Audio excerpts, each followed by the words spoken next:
Hello বন্ধুরা, আবার চলে আসলাম আমি সুস্মিতা আরেকটা নতুন রেসিপি নিয়ে। শুক্তো বাঙালিদের একটা মন কাড়া রেসিপি। আমি কিছু সবজি স্লাইস করে লম্বা লম্বা করে কেটে নিলাম। 5 ফোড়ন রোস্ট করে ওটার একটা পাউডার আমি বানিয়ে নিলাম। এক বাটি বড়ি আমি ভেজে তুলে নিলাম।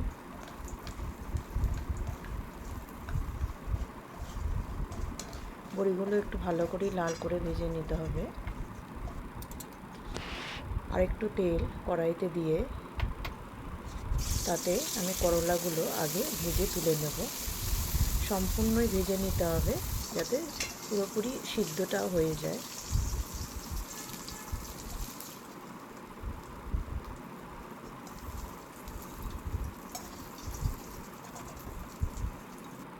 আরেকটু তেল কড়াইতে দিলাম। গরম হলে তাতে সর্ষে, রাঁধুনি, শুকনো লঙ্কা, তেজপাতা ফোড়ন দিয়ে ফোড়নটা একটু ভেজে নিলাম। ভাজা হয়ে গেলে স্লাইস করা পেঁপে টুকরোগুলো কেটে আরেকটু ভাজতে থাকলাম। তাতে একটু নুন দিলাম। কিছুটা নাড়াচাড়া করে আমি সিদ্ধ হওয়ার জন্য ঢেকে দিলাম।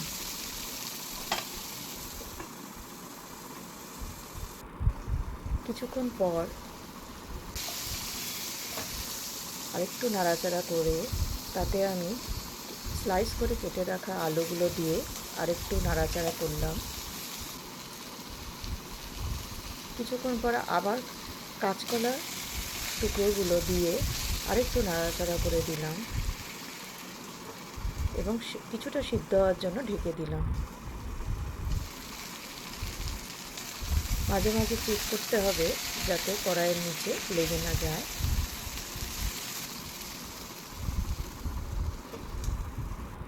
আবার ঢেকে দিলাম। ঢাকনা খুলে মাঝে মাঝে একটু নাড়াচাড়া করতে থাকলাম। কিছুটা নাড়াচাড়া করার পর বেগুনের টুকরোগুলো দিয়ে দিলাম আর একটু নুনও তাতে ছড়িয়ে দিলাম এবং আরেকটু নাড়াচাড়া করে কিছুক্ষণের জন্য একটু ঢেকে দেব।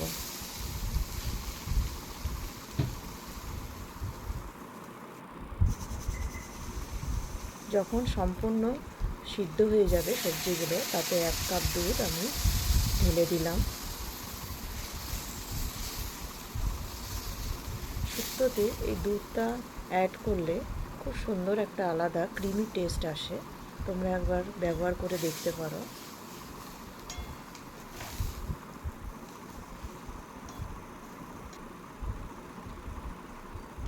কিছুটা জলও দিয়ে দিলাম।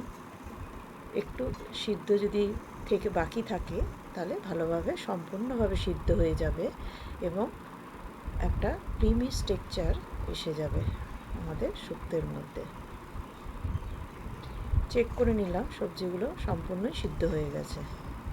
যখন সম্পূর্ণ সিদ্ধ হয়ে যাবে তখন রোস্ট করে রাখা 5 ফোড়ন পাউডারটা আমি 2 চামচের মতন ছড়িয়ে দিলাম, 2-3 চামচে। আর গ্রেট করে রাখা আদাও ছড়িয়ে দিলাম আর 2 চামচে চিনিও তাতে ছড়িয়ে দিলাম। আর এবার একটু নাড়াচাড়া করে দিলাম। সম্পূর্ণ নাড়াচাড়া করে আরেকটু ফুটতে দিলাম। যখন সম্পূর্ণ রেডি হয়ে যাবে করলা ভেজে রাখাটা আমি দিয়ে দিলাম আর কিছুটা বড়ি তাতে দিয়ে দিলাম আর কিছু বড়ি আমি আলাদা রেখে দিলাম, ওটা গার্নিশের কাজে লাগবে।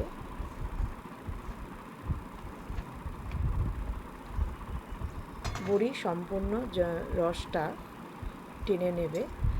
রেসিপি যখন কমপ্লিট হয়ে যাবে তখন আমি 2-3 চামচের মতন ঘি ছড়িয়ে দিলাম। ঘি ছাড়া শুক্তো অসম্পূর্ণ। কিছুটা স্ট্যান্ডিং টাইম রেখে দিয়ে গরম গরম পরিবেশন করলাম। রেসিপিটা ট্রাই করো এবং আমাকে কমেন্টস করো। ভালো লাগলে লাইক শেয়ার করে দিও।